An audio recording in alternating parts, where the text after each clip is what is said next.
Students welcome back. Virus वाला chapter continue था। ये सेल्यूलर लाइफ के बारे में पढ़ रही थी, cellular life without cell.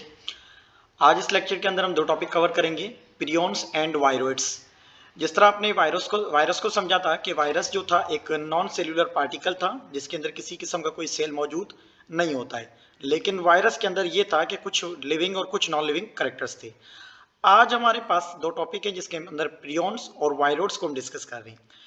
Prions और वायरोड्स जो हैं ये सब पार्टिकल ऑफ वायरस इसको कहा जाता है। दूसरा जो प्रियोन्स और जो वायरोड्स होते हैं ये वायरस से भी छोटे होते हैं। इट मीन्स कि इनके अंदर भी वो सेल मौजूद नहीं होते, लाइक से वायरस की तरह होते हैं, लेकिन इनके अंदर कुछ चेंजिंग होती है। क्या होती है वो यहाँ पर डिस्कस करेंगे। चले स्टार्ट करते हैं। सबसे पहले हमारे पास जो टॉपिक है उसका नाम है प्रियोन्स। ये लिखा हुआ है यहाँ पर। देखो वर्ड प्रियोन्स जो है, सबसे पहले मैं इसकी डिस्कवरी की तरफ जाता हूँ। तो प्रियोन्स को जो डिस्कवर किया था उस साइंटिस्ट का नाम क्या था? Stanley B Prusiner. इसने फर्स्ट टाइम ये प्रियोन को डिस्कवर्ड किया था और इसके ऊपर इनको नोबेल प्राइज भी इनको मिला था। अब देखें प्रियोन्स जो है, वर्ड प्रियोन जो वर्ड निकला गया ये प्रोटीन से लिया गया। प्रियो और प्रोटीन वर्ड वहीं से ड्राइव किया गया है। तो यहाँ पर लिखा है prions are so called. Prions को क्यों कहा जाता है? प्रियोन्स क्यों कहा जाता है? Due to prions are so called because they are proteinaceous. ये इस वजह से कि जो प्रियोन्स जो हैं ये पार्टिकल हैं, पैथोजेनिक पार्टिकल कह सकते हैं, ये डिजीज काज करते हैं प्रियोन्स। तो इसलिए कहते हैं ये जो प्रियोन्स जो पार्टिकल हैं ये किसके बने होते हैं? ये प्रोटीन्स के बने हुए, due to the proteins in nature. तो ये इन्फेक्टियस पार्टिकल है। इन्फेक्टियस का मतलब है डिजीज काजेटिव। तो इन्फेक्टेड पार्टिकल्स प्रोटीन मॉलिक्यूल के बने हुए होंगे। अब सिंपली ये प्रियोन्स जो हैं अभी तक इनकी जो डिस्कवरी हुई है, अभी तक इनका कोई ऐसा हम नहीं कह सकते हैं कि इसके अंदर ये कहाँ से आए, किस तरह के आए, लेकिन बस इतना कह सकते हैं कि वायरस से भी बिल्कुल छोटे होते हैं। इनके अंदर भी सेल वगैरह नहीं है, ये प्रोटीन के मॉलिक्यूल से बने हुए थे। जैसे इस तरह के सर्कुलर किस्म का प्रोटीन का मॉलिक्यूल होगा इस तरीके से, ठीक है। और ये प्रोटीन एक सिंगल शॉर्ट सर्कुलर प्रोटीन है इस तरह का, और उसकी तरह ये बना हुआ होता है। और ये प्रोटीन किसका बना हुआ होता है? इनके अंदर अमाइनो एसिड्स प्रेजेंट होते हैं। अब ये जो प्रियोन्स होते हैं ये डिजीज भी काज करते हैं, वायरस से छोटे होते हैं, सिर्फ इनके अंदर प्रोटीन मिलेगा, दूसरा इसके अंदर आपको कोई चीज मौजूद नहीं होती है। अब देखें यहाँ पर इनकी प्रॉपर्टीज की डिस्कस करें तो ये स्मॉलर देन वायरसेस, वायरस से भी छोटे होते हैं। दूसरा नॉन सेल्यूलर होते हैं, लाइक वायरस। वायरस के पास आपको पता था कि सेल नहीं होता, तो वायरस भी क्या थे? नॉन सेल्यूलर थे। उसके अलावा ये आपको याद रखना है कि ओनली कंसिस्ट ऑफ प्रोटीन। तो प्रियोन्स जो हैं इनके नाम से पता चल रहा है ये प्रोटीन से ड्राइव्ड हुए हैं, ठीक है। तो ये सिर्फ किसके बने हुए हैं? Only consist of proteins. इनके स्ट्रक्चर जब हम स्टडी करते हैं प्रियोन्स का तो उसके अंदर आपको सिर्फ क्या मिलेगा? प्रोटीन मिलेगा। No any nucleic acid. याद रखिएगा इनके ऊपर कोई कवर्ड नहीं होता है, ना ही कोई कैप्सिड कह सकते हैं, ना कोई इन्वलॉप है, ना कोई इनके पास डीएनए है, ना कोई आरएनए है। No any nucleic acid. Nucleic acid का मतलब ना डीएनए ना आरएनए, जस्ट एक किस्म के ये प्रोटीन का स्ट्रक्चर मौजूद है, ठीक है, जिसको आप नाम क्या दे रहे होते हैं? प्रियोन्स। दूसरा ये जो प्रियोन्स जो होते हैं हमने कहा किसके बने होते हैं? प्रोटीनियस इन नेचर। तो ये लिखा है proteinaceous molecule comprises of 29 amino acids. अब जब डिस्कवरी हुई तो इसके अंदर ये पता चला कि भाई इनमें जब स्टडी की गई तो पता चला कि खास करके जो प्रियोन्स होते हैं कम से कम इनके अंदर 29 अमीनो एसिड्स मौजूद होते हैं।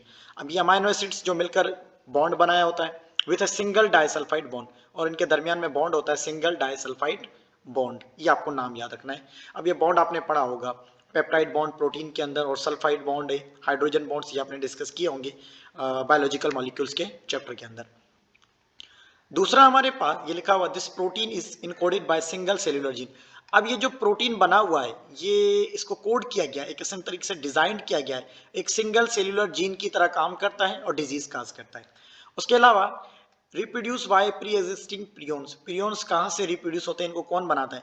तो ये ऑलरेडी जो बॉडी के अंदर प्रियोन्स मौजूद होते हैं उन्हीं से ये डिवाइड होकर न्यू प्रियोन्स डेवलप होते हैं। अब इनका कोई ऐसा बैकग्राउंड हिस्ट्री नहीं है कि ये कहाँ से आए, किस तरह आए, तो बस ये भी किस्म की एवोल्यूशन है कि कहीं से ये कोई ऑर्गेनिज्म थे या कोई कह सकते हैं कोई ऐसे मॉलिक्यूल्स हैं जो खुद को मिसफोल्डेड फॉर्म ऑफ प्रोटीन भी कह सकते हैं इसको, और उन्होंने ये एक डिजीज काज करते हैं तो इसलिए उसको भी हम पैथोजिन कह सकते हैं। वायरस से भी बिल्कुल ये छोटे होते हैं। तो प्रियोन्स का याद रखिएगा, प्रियोन्स स्मॉल सर्कुलर प्रोटीन के बने हुए किस्म के मॉलिक्यूल्स होते हैं, ठीक है, और इनके अंदर किसी किस्म का ना ही कोई डीएनए है ना कोई आरएनए है, नॉन सेल्यूलर्स होते हैं। तो ये इसका छोटा सा टॉपिक था जिसके बारे में प्रियोन्स। अब दूसरा है कि प्रियोन्स की वजह से कौन कौन सी डिजीज हो सकती है। तो यहाँ लिखा है disorders caused by the prions. Number 1 लिखा है फेटल न्यूरोजेनरेटिव डिजीज। प्रियॉन्स की वजह से न्यूरोजेनरेटिव डिजीज होती है, मतलब ब्रेन की डिसऑर्डर्स होते हैं जिसकी वजह से बंदे की डेथ भी हो सकती है। इसमें ह्यूमंस के अंदर एक डिजीज होती है जिसका नाम क्या होता है, क्रू। क्रू का नाम याद रखिएगा। क्रू खास करके जो बच्चे होते हैं, यंग पीपल जो होते हैं, उनके अंदर ये ब्रेन के अंदर डिसऑर्डर हो जाता है, तो उनकी पूरी स्किन और उनकी पूरी बॉडी का स्ट्रक्चर जो होता है टोटली चेंज हो जाता है। तो इस डिजीज को नाम क्या देते हैं, क्रू का नाम देते हैं। उसके अलावा एक और डिजीज है जिसका ह्यूमंस के अंदर होती है जिसका नाम है ट्राइसोमी। ट्राइसोमी एक जेनेटिकल डिसऑर्डर है। अब ये भी सुना है कि भाई प्रियॉन्स के बारे में, प्रियॉन्स की वजह से हो रहा होता है। देखिए हमारी बॉडी में नॉर्मल कितने क्रोमोसोम होते हैं, 46 क्रोमोसोम है। नॉर्मल ह्यूमन की बॉडी में कितने क्रोमोसोम है, 46 क्रोमोसोम है, ठीक है। 46 क्रोमोसोम, इसका मतलब है कितने पेयर कितने हो जाएंगे, 23। ये नॉर्मल है हमारे पास। अब जो ट्राइसोमी डिसऑर्डर जो होता है ना, ये वाला जो लिखा हुआ है ट्राइसोमी, ट्राइसोमी में क्या होता है कि ये 46 प्लस एक और क्रोमोसोम एक्स्ट्रा हो जाएगा। लेकिन ये क्रोमोसोम एक क्रोमोसोम एक्स्ट्रा जो आएगा वो कौन से नंबर पेयर पे आता है, 21 नंबर पेयर पर क्रोमोसोम आएगा। तो 21 पेयर पे 2 क्रोमोसोम पहले होते हैं और एक दूसरा प्लस हो जाएगा, तो 21 पेयर पे क्रोमोसोम कितने हो जाएंगे, 3 हो जाएंगे। तो 3 ये हो जाएंगे, रिमेनिंग आप 44 और कर लेंगे तो 47 क्रोमोसोम हो जाएंगे। 46 प्लस 1 एक एक्स्ट्रा क्रोमोसोम जाता है, इसलिए इसको कहते हैं ट्राइसोमी का नाम देते हैं, ठीक है। इसको क्या कह रहे होते हैं, ट्राइसोमी। ट्राइसोमी का मतलब है 3 क्रोमोसोम हो जाते हैं। 21 नंबर पेयर है ना क्रोमोसोम का, उसके ऊपर आपको 3 क्रोमोसोम मिलेंगे। वैसे वहां पर पेयर में 2 होने चाहिए, लेकिन यहाँ पर क्या हो जाते हैं, 3। और ये ट्राइसोमी एक क्रोमोसोमल डिसऑर्डर है। और ये किसकी वजह से हो रहा है, ये भी कुछ साइंटिस्ट का कहना है कि प्रियॉन्स की वजह से होता है। उसके अलावा एक और डिसऑर्डर है जिसका नाम है अल्जाइमर डिजीज। अल्जाइमर डिजीज भी एक ब्रेन का डिसऑर्डर है। इसमें खास करके जो ब्रेन के अंदर जो प्रोटीन्स होते हैं मिसफोल्डेड फॉर्म के अंदर हो जाते हैं, जिनको हम प्रियॉन्स का नाम दे सकते हैं। तो कुछ केसेस में प्रियॉन्स के बारे में ये भी कहा जाता है कि it is a misfolded form of proteins. Alzheimer disease जो है ब्रेन के अंदर डिजीज हो जाती है, ब्रेन की डिजीज। इसमें खास करके ओल्ड एज में होती है, बुढ़ापे के अंदर। और वो याददाश्त का वीक हो जाना, चीज़ों कहीं रखना, भूल जाना, कहीं चीज़ रख दी है तो ओल्ड एज के साथ वो चीज़ों का भूलना हो गया। और इरिटेट होना, गुस्सा जल्दी करना, ज़्यादा गुस्सा आना, ये अल्जाइमर डिजीज के कुछ साइन सिम्टम है। उसके अलावा इंसोमिनिया, प्रियॉन्स की वजह से इंसोमिनिया हो सकता है, स्लीपलेसनेस मतलब नींद का कम आना। और मैड काउ, केटल के अंदर बीमारी हो सकती है जानवरों के अंदर, जिसको कहते हैं मैड काउ डिजीज। ये केटल के अंदर है मैड काउ डिजीज, ठीक है। और या इसको एक और नाम दिया जाता है बोवाइन स्पॉन्जिफॉर्म इंसेफेलाइटिस, ये भी याद रखिएगा, ये भी पूछ आ सकता है। मैड काउ भी कह सकते हैं या साइंटिफिक इनके अंदर बोवाइन स्पॉन्जिफॉर्म इंसेफेलाइटिस, ये भी ब्रेन का न्यूरो डिजेनरेटिव डिसऑर्डर्स है। तो इन बीमारियों के नाम याद रखिएगा, ज्यादा डिटेल में नहीं पूछा जाएगा। बाकी इनके हर चैप्टर के अंदर आप पढ़ेंगे अलग अलग, जहाँ जहाँ इन डिजीज की डिस्कशन होगी वहाँ पर हम समझेंगे इसको। तो ये आपके पास छोटा सा टॉपिक था प्रियॉन्स, ठीक है। व्हाट इज प्रियॉन्स, प्रियॉन्स की प्रॉपर्टीज या कैरेक्टर्स क्या होते हैं, एंड द लास्ट जो था disorders caused by the prions. अब आ जाए हमारे पास एक और टॉपिक है जिसका नाम है वायरॉइड्स। देखो वायरॉइड्स, जिस तरह हमारे पास आपने वायरस के बारे में पढ़ा था, इसी तरह ये वायरस से ही वायरॉइड निकला है। लेकिन ये वायरॉइड जो हैं ये वायरस से भी बिल्कुल छोटे होते हैं। इनके अंदर वायरस की तरह ही न्यूक्लिक एसिड होता है, लेकिन वायरस के अंदर आपने पढ़ा था या डीएनए होता है या आरएनए। लेकिन वायरॉइड के अंदर आपको जो न्यूक्लिक एसिड मिलेगा ओनली फाउंड आरएनए मिलेगा। इनके अंदर आपको क्या मिलेगा, ओनली आरएनए, ठीक है, याद रखिएगा। अब देखिए इनकी डिस्कवरी की तरफ चलते हैं। थोड़ा साइंटिस्ट का नाम याद रखना है आपको। अमेरिकन साइंटिस्ट था, प्लांट पैथोलॉजिस्ट था, थियोडर ओ डायनर इन 1971। इसने इसको डिस्कवर किया था वायरॉइड को फर्स्ट टाइम। और वो डिस्कवर किया था, उसका भी बताता हूँ कहाँ से डिस्कवर किया था आगे। सबसे पहले वायरॉइड क्या होते हैं, एक किस्म के सिंपल नॉन इन्वेलप्ड, लिखा हुआ देखें, सिंपल होते हैं, नॉन इन्वेलप्ड होते हैं, short single strand RNA infectious molecule, लिखा हुआ है। नॉन इन्वेलप्ड मतलब इनके ऊपर ना तो कोई प्रोटीन का कोट है, कैप्सिड भी नहीं है, ना ही कोई इन्वेलप है, सिर्फ एक सिंगल स्ट्रैंड आरएनए होगा, short small circular single strand RNA. और ये इन्फेक्टियस मॉलिक्यूल होते हैं। इट मींस ये भी डिजीज काज करते हैं, like a prions with some double strand regions. It means देखें यहाँ पर फॉर एग्जांपल ये आपको इस तरह से सिंगल मिलेगा, लेकिन कहीं कहीं ऐसी जगह होगी जहां पर ये आपको डबल फॉर्म में मिलेगा, डबल स्ट्रैंड। तो ज्यादातर ये सिंगल स्ट्रैंड की फॉर्म में होगा with some double strand regions, कहीं कहीं डबल स्ट्रैंड भी ये रीजन्स की फॉर्म में मौजूद होगा, क्योंकि आरएनए होगा सिंपल।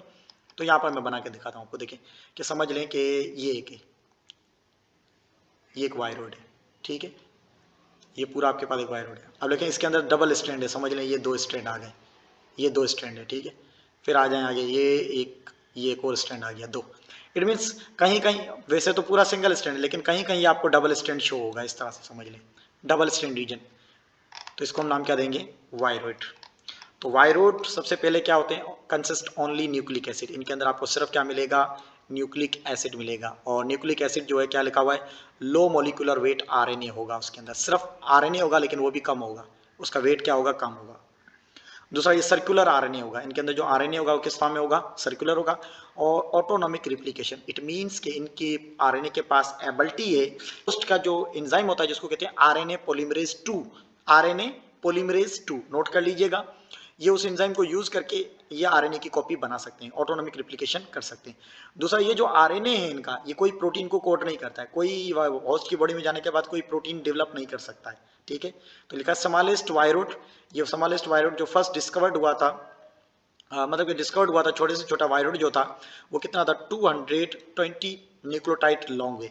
स्मॉलेस्ट वायरोट डिस्कवर्ड जो है, छोटे से छोटा जो वायरोट डिस्कवर्ड हुआ है उसके अंदर कितने न्यूक्लियोटाइड आपको मिलेंगे, 220। अब न्यूक्लियोटाइड क्या है, देखिए न्यूक्लियोटाइड छोटे यूनिट्स होते हैं जिनके न्यूक्लिक एसिड बना होता है, तो इट मींस ये जो आरएनए है इनके अंदर न्यूक्लियोटाइड कितने होंगे, छोटे से छोटे आरएनए वाला जो वायरोड होगा उसके अंदर 220 न्यूक्लियोटाइड्स लॉन्ग होगा वो।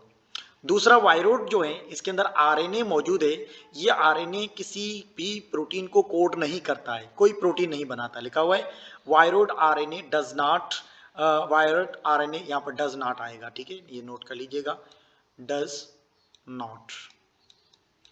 Not code for any protein, ये किसी प्रोटीन को कोड नहीं करते। फिर आ जाएंगे इसके थ्रू ये डिजीज काज करते हैं, पोटैटो स्पाइंडल ट्यूबर, ये एक डिजीज का नाम है जो आलू के अंदर या पोटैटो के अंदर ये बीमारी होती है स्पाइंडल ट्यूबर, जिस किसकी वजह से होती है, वायरोड की वजह से। और ये फर्स्ट वायरोड इससे आइडेंटिफाइड हुआ था, फर्स्ट वायरोड जो डिजीज काज कर रहा है, potato spindle tuber viroid identified is the first viroid, ये फर्स्ट वायरोड था जिस पोटैटो के अंदर डिजीज काज करता है, ठीक है। इसी तरह कुछ बुक्स के अंदर लिखा हुआ कि भाई ये ह्यूमंस के अंदर एनिमल्स के ऊपर भी अटैक करता है, लेकिन कुछ बुक्स में लिखा हुआ कि अभी तक ऐसा कोई हमारे पास पॉइंट नहीं मिला है कि ये एनिमल्स के ऊपर भी अटैक करता है। तो आपको अपनी बुक के हिसाब से फॉलो करना है।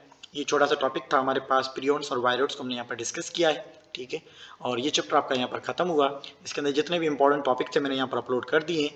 और वीडियो को ज़्यादा से ज़्यादा शेयर कीजिएगा, लाइक कीजिएगा, थैंक यू।